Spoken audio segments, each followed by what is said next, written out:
AP Environmental Science Video. AP Environmental Science Video. If you want, please interrupt with questions. But this is called the no.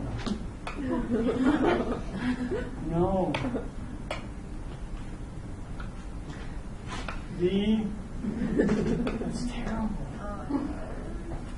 We're fine. The Great Oxidation Event. So this story starts many billions of years ago, when in the very, very beginning, we have this star. And one of my least favorite misconceptions is that our star, the sun, in children's books is often drawn as this happy little star that gives us all life and is kind of like the mother of us all. But when in reality, in the very beginning, when we're talking about the Earth, this is not to scale, by the way. When we're talking about 4-point-something billion years ago, in the very beginning, this star that should be drawn more like this is bathing our planet in light that has a spectrum where part of the light that's coming in is extremely damaging. So when we think about all of the light that's coming in, we have a certain part of this light. There's ultraviolet A, ultraviolet B, ultraviolet C. And these rays come in and bathe our planet with light that is so high energy that nothing can live. And so everything on our planet in the beginning was dead because of the type of light that the sun is hitting us with. If we look at, I think it's chapter 2, diagram 11. This is going to pick up and pace. Thanks for your patience, but we have to set the stage. Let me go to chapter 2, diagram 11. When we think about, here it is. When we think about all the sunlight that we have, this yellow portion here is the majority of the light that comes from our star. This little section right here, it can be split up into Roy G. Biv. We're all familiar with the colors of the rainbow. I mean, we are nearly blind. This is the small little sliver of light that we can see in an almost infinite spectrum of light. So what happens here is that the farther you go down this scale, the longer the wavelengths are. These there's radio waves down here that are on the order of meters long that go through the room and don't bother us at all. Really low energy. But as you push to the left, the wavelength gets shorter and shorter, and it becomes more and more damaging. We know about X-rays. We know about gamma rays. We've talked about like nuclear radiation being really damaging. Ultraviolet rays are on the top edge. We can't see those. So they're off the V part of Roy G. Biv, but they're high enough in wavelength that they destroy life.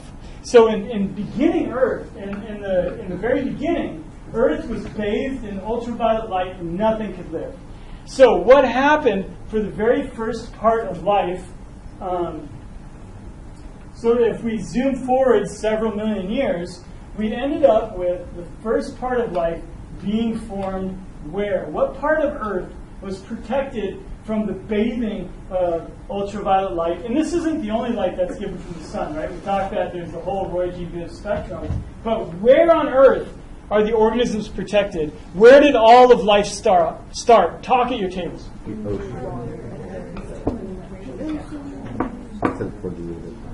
Well, I was just going to say it. I need them smarter people. I will not get out. Julia. The movie.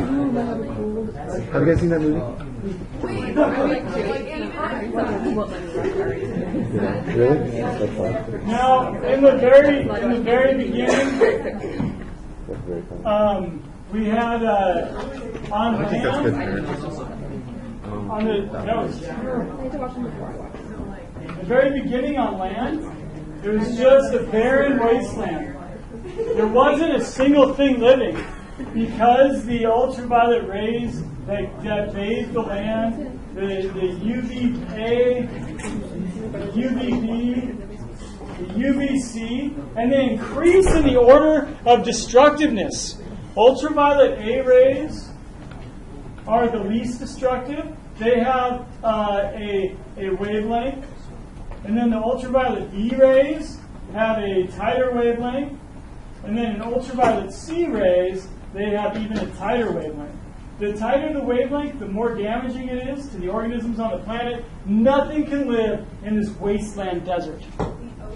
The ocean acts as a filter. So as these ultraviolet rays come in and hit the water absorbs the energy. And so that you can actually start getting life in the oceans. And the first life that we got was low enough in the ocean where the ultraviolet rays weren't destroying it. And we got the cyanobacteria. And the cyanobacteria started absorbing the energy. And they were the first ones to photosynthesize. And they had this poisonous gas that they let off. Most of this poisonous gas got absorbed by the rocks, the iron, and it didn't really build up. But eventually they produced so much of this poisonous gas that it started floating around in the atmosphere. This is oxygen. This is the great oxidation event. Eventually, the oxygen is actually, and I have a this isn't my quote, sorry. I have a really good quote. Eventually, this oxygen built up so much. Oxygen is terribly toxic to any obligate anaerobic organism. Talk at your table. What is an obligate anaerobic organism? That don't breathe? I think everything. Maybe they do, but maybe that's because they. No. Fermentation. Anaerobic organism. Are you an anaerobic organism? No. Or are you an aerobic organism? You're an aerobic organism. Without oxygen, you die almost immediately. You require oxygen. But before any organism ever had anything to do with oxygen, they were all obligate, meaning they were obligated to be in an anaerobic, a non-oxygen environment. These organisms could only live in the absence of oxygen. When these evil cyanobacteria started spitting off oxygen, it was the biggest mass extinction event on the planet ever. All of the obligate anaerobic organisms that get bathed in this light, all of them died. Well, not all. A lot of them lived. Sorry, I was being a little dramatic there. But it was a mass extinction. Sean, you were about to say something. I remember watching a documentary of one of the first organisms, like a rock-looking thing. I don't remember what it's called. It's like A trilobite? It's like a rock. It's on the beach. So we're still well before a rock thing on a beach because nothing can live on land. We've got all this ultraviolet rays coming. So here's what happens. Eventually, enough oxygen builds up that it starts getting up into the atmosphere. Now here's the trick. Here's the most beautiful part of it all. At about 2.3 billion years ago, you're thinking about 2.3 billion years ago, there was a point when there was so much oxygen that it started interacting with ultraviolet rays. Ultraviolet A pretty much just goes through, but when oxygen molecules are bombarded by ultraviolet C, let's draw this really quick. Do you have the name of your organism, Christian? Yeah. I'm ready. Stromatolites? Oh, stromatolite. Yeah. We learned about those in geology class. So, here we go. We're focusing 2.3 billion years ago. This ultraviolet C light came in and blasted this oxygen molecule. Could you imagine what happens? So you have this oxygen molecule just floating around, this poisonous gas. Nothing is using it yet. There's no aerobic organisms. This oxygen molecules. The ultraviolet light blasts it. And what happens is the molecule breaks open. And you end up, this is the UVC, you end up with a separated oxygen. And these oxygens are so incredibly unstable that they go and they rip apart other oxygens.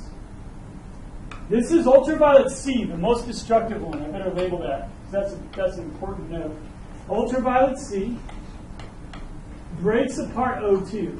What's happening here is we have O2 molecules plus ultraviolet C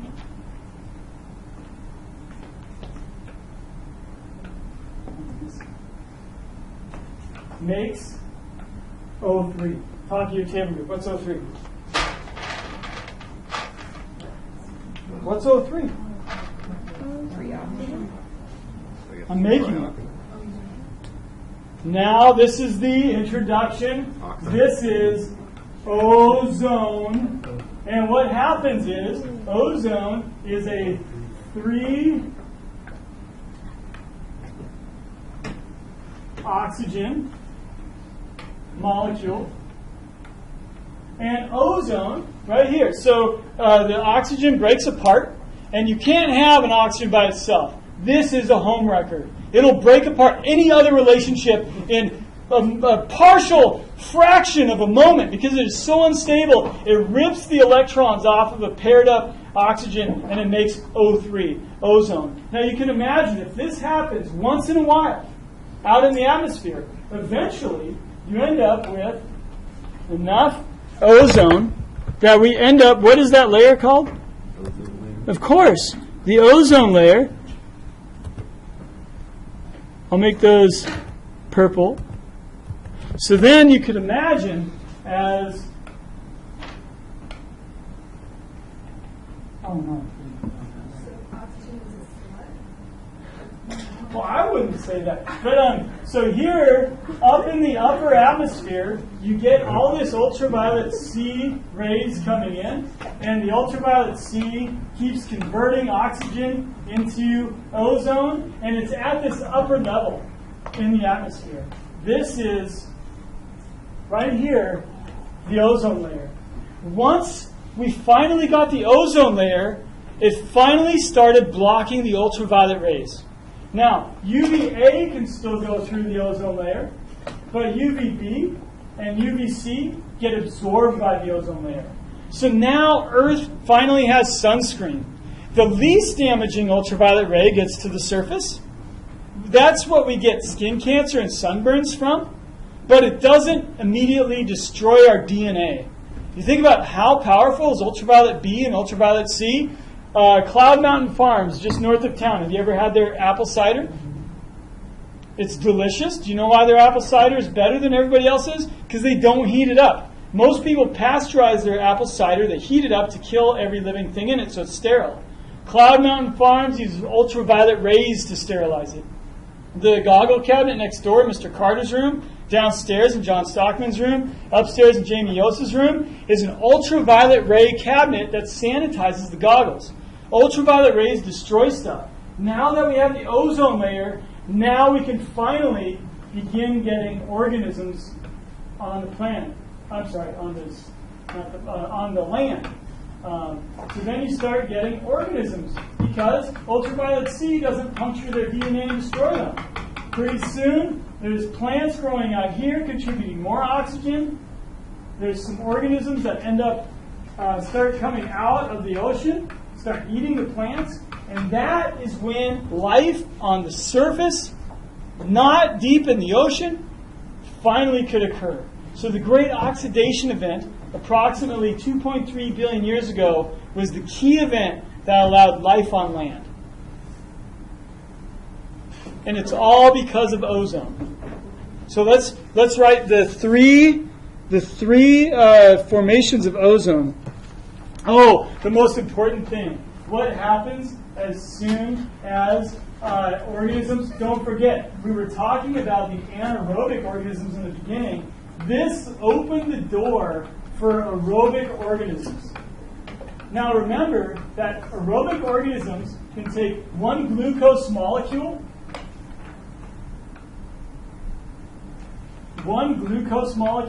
which is made in photosynthesis, and it can make how many ATP? Who's in biology? 6. No, it's like 30. 32? I wrote down in an aerobic setting with oxygen, you can make about 38, and it depends on the processes, ATP molecules. This is energy. Compared to an obligate anaerobe, without oxygen, one glucose molecule can make approximately 2 ATPs. So now you talk about competition. Who's going to win this game? If these guys are 19 times as efficient at converting a single glucose molecule into energy, all of a sudden, and I wrote this quote down this morning, the mitochondria develops. The mitochondria, the powerhouse of your cell. I love this. The mitochondria gave the ability to exploit new, more complex morphologies, interacting in more complex ecosystems. Think about that. Once the mitochondria was there, 38 ATP, so the mitochondria was the evolutionary advancement that allowed the aerobic organisms to explode.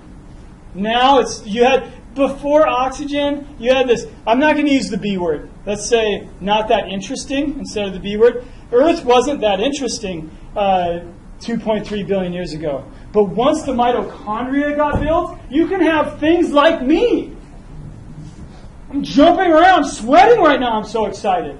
No obligate anaerobe can get that excited. They like have an incomplete combustion of every glucose molecule. They're like, glucose, snap, oh, I got a little energy, sweet. We're like, glucose! And we explode. Complete combustion from a single glucose molecule.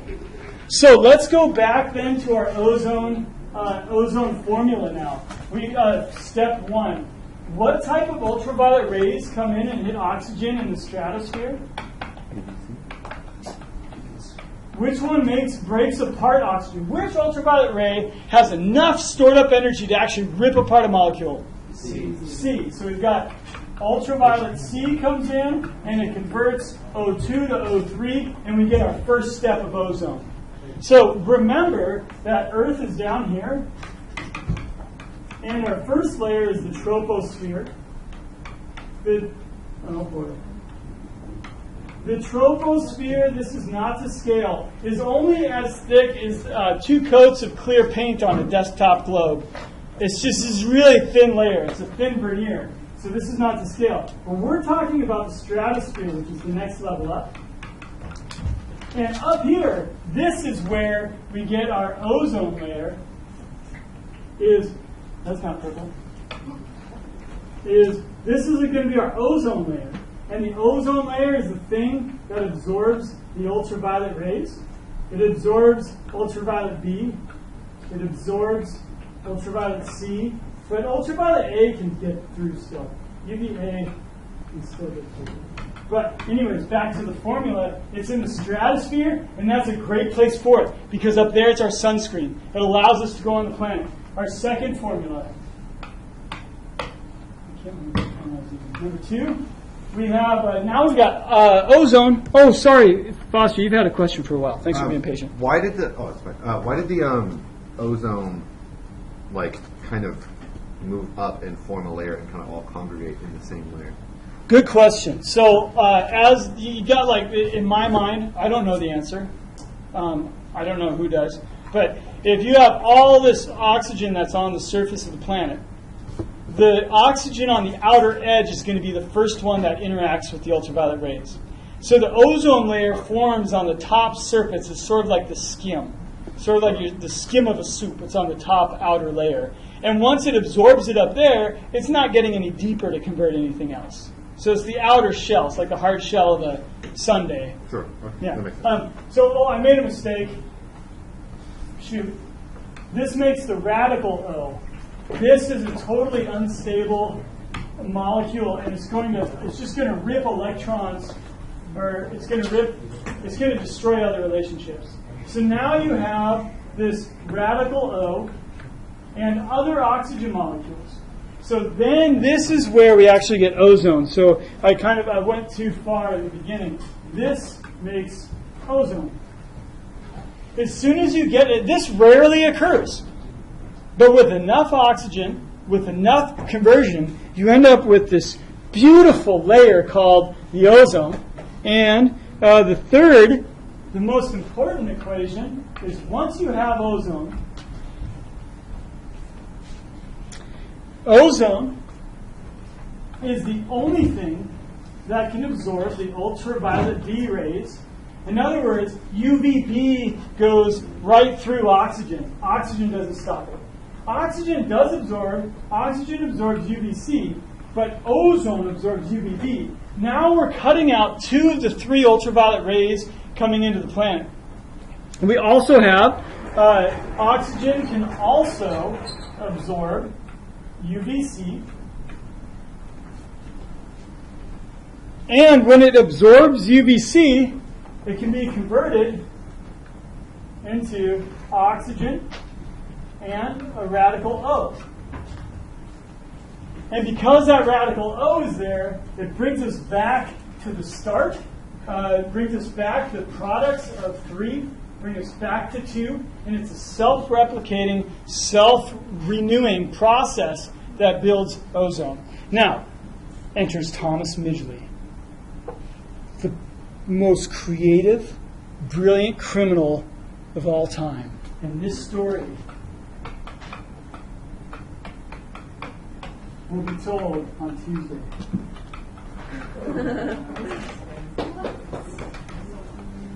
Thomas Midgley. Who is this man? And what did he do? We have like 20 minutes left. Yeah, we have an experiment to do. Also, we have more than